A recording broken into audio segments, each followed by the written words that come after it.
Good morning बच्चों। कक्षा 9 science chapter गति के लिए हम अगला वीडियो आपको देने जा रहे हैं। तो पिछले पिछले वीडियो में हमने वेग के प्रकार तक के ताक्षणिक वेग तक का वर्णन हमने कर दिया था। तो उसके आगे हम कुछ एग्जाम्पल आपको बताएंगे।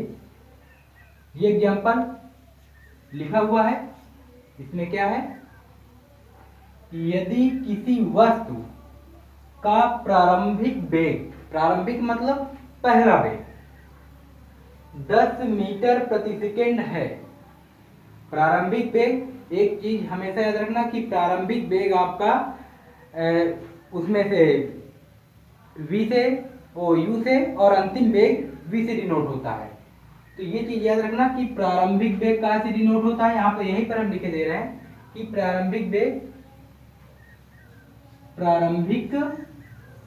वेग u से,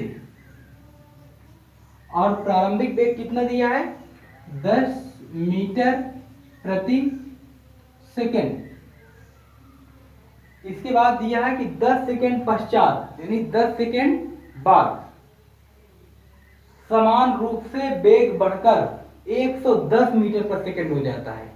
इसका मतलब ये वो प्रारंभिक वेग था और ये क्या है, अंतिम वेग। हम कह दें कि यहां पर किसी वस्तु का वेग 10 मीटर प्रति सेकंड था और 10 सेकंड पश्चात यानी 10 सेकंड बाद, जैसे गाड़ी से आप चल रहे हैं कि 10 सेकंड बाद आपका वेग 110 मीटर प्रति सेकंड हो गया।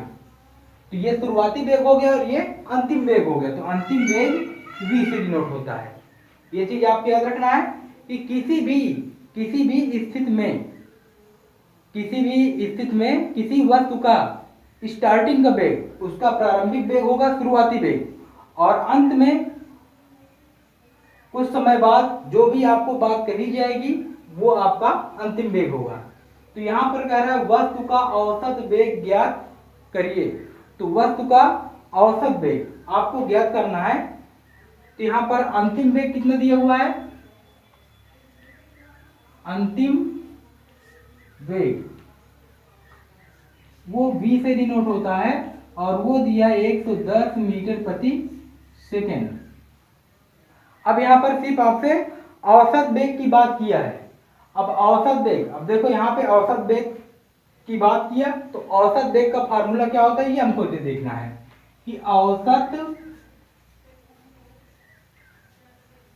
वेग बराबर प्रारंभिक वेग प्लस अंतिम वेग बटे 2।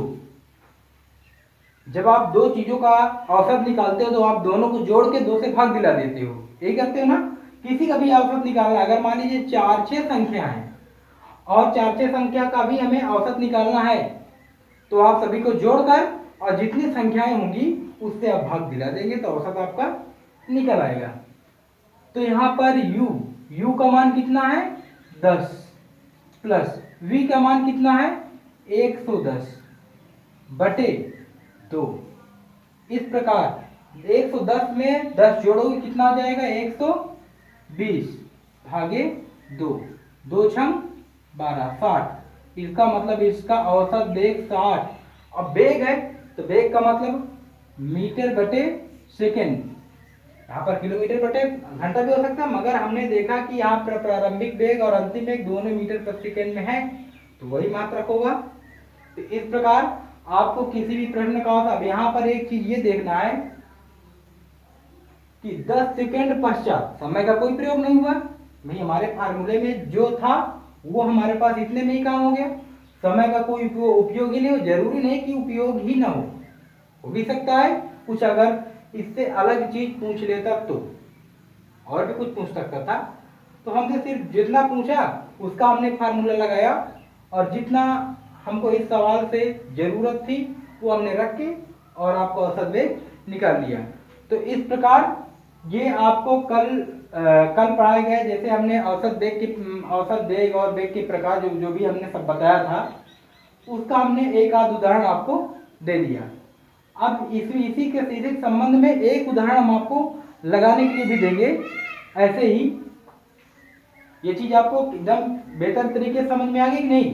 फिर से एक बार देख लेना, किसी वस्तु का प्रारंभिक वेग 10 मीटर प्रति सेकंड है, 10 सेकंड पश्चात समान रूप से वेग बढ़कर 110 मीटर प्रति सेकंड हो जाता है। ये स्टार्टिंग का वेग और ये लास्ट का वेग।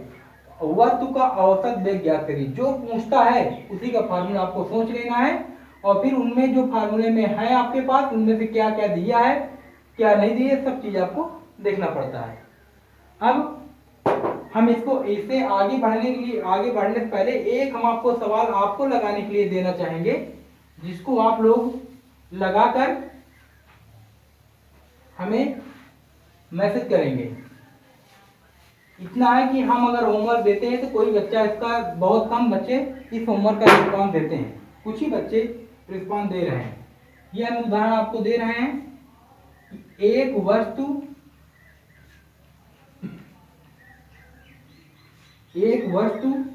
16 मीटर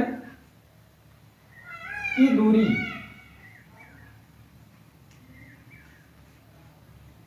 4 सेकंड में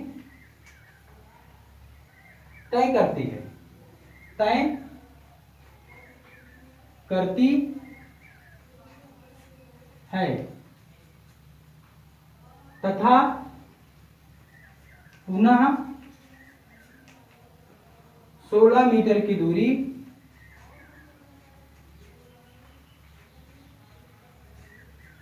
2 सेकंड में तय करती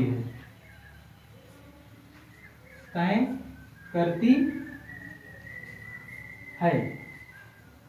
वस्तु की औसत चाल क्या होगी? वस्तु की औसत चाल क्या होगी? इसमें आपको याद रखना है कि वस्तु की औसत चाल पूछा हमने भी, औसत वेग का एक सवाल हमने बता दिया, इसी प्रकार औसत चाल का भी निकलता है।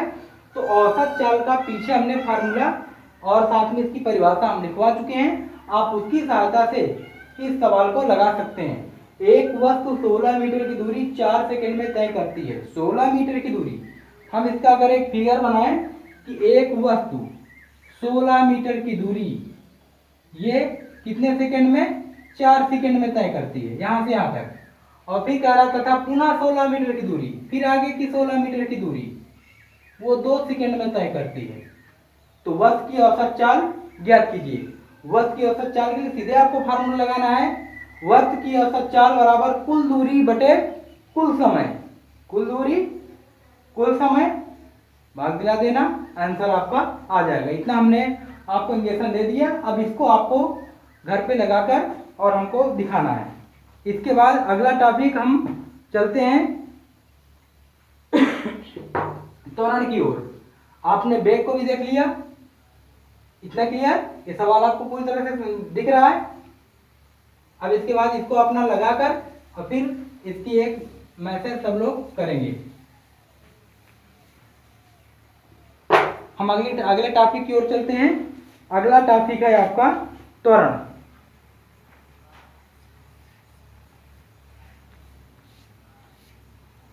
त्वरण किसे कहते हैं? एक चीज हमेशा याद रखना कि जरूरी नहीं कि हम जो है कोई चीज उसमें से ही निकालें, मतलब परिभाषा रटी हुई करें। हमें इनका फार्मूला पता होना चाहिए। परिभाषा बनाने के लिए अगर आपने फार्मूला याद कर लिया तो परिभाषा अपने आप बन जाएगी। त्वरण बराबर होता है वेग परिवर्तन बटे समयांतराल।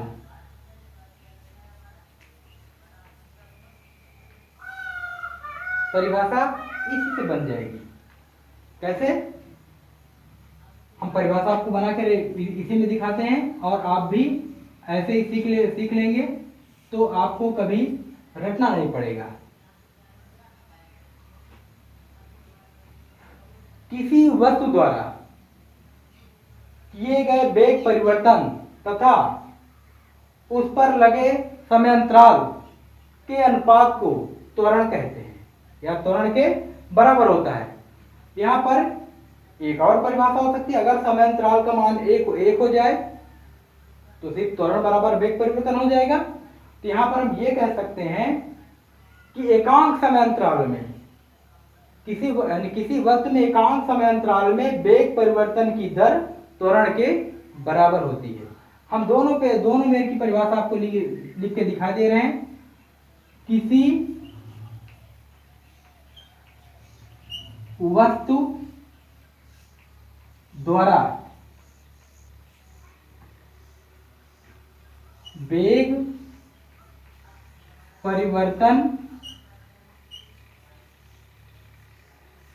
तथा समयांतराल किसी वस्तु द्वारा वेग परिवर्तन तथा समयांतराल के अनुपात को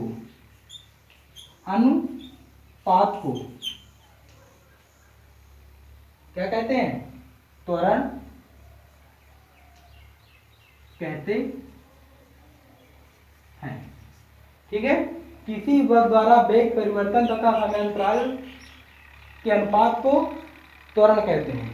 या आप परिभाषा ऐसे ही बना सकते हैं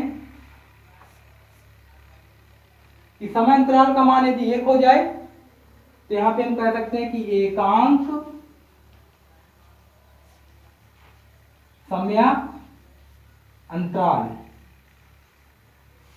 समयांतराल में हुए वेग परिवर्तन को वस्तु का त्वरण कहते हैं। क्लियर हुआ? और इसका मात्रक क्या होता है? इसका मात्रक मीटर बटे सेकेंड स्क्वायर। आपने देखा कि वेग का मात्रक मीटर बटे सेकेंड, यहीं पर अगर निकाल दें कि वेग का मात्रक होता है मीटर बटे सेकेंड और बटे समांतराल यानी समय का मात्रक भी सेकेंड। इस प्रकार क्या बन जाएगा? सेकेंड स्क्वायर हो जाएगा, तो मीटर बटे सेकेंड स्क्वायर वही मात्रक आपका लिखा हुआ है। इसका मात्रक मीटर बटे सेकेंड स्क्वायर होता है। इस प्रकार दोनों परिभाषाएं आपको क्लियर हो गई होंगी। उसमें सीधे यही है कि त्वरण किसे कहते हैं? किसी वस्तु द्वारा वेग परिवर्तन की दर तथा समयांतराल के अनुपात को त्वरण कहते हैं। और दूसरी परिभाषा है, अगर समयांतराल का मान 1 कर दिया जाए, 1 अंक, तो सीधे कहेंगे एकांक समयांतराल में हुए वेग परिवर्तन को वस्तु का त्वरण कहते हैं। एकांक समयांतराल में इसका मान यदि 1 हो जाए तो एकांक समयांतराल में हुए वस्तु के वेग परिवर्तन को त्वरण कहते हैं। इसका मात्रक मीटर बटे सेकेंड होता है। अब इसके आगे इसके न्यूमेरिकल के साथ हम आपको अगले वीडियो में आपको देंगे, और जो होमवर्क आपको दिया गया है उसको आप लगाकर जरूर से जरूर आप डालेंगे। ठीक है।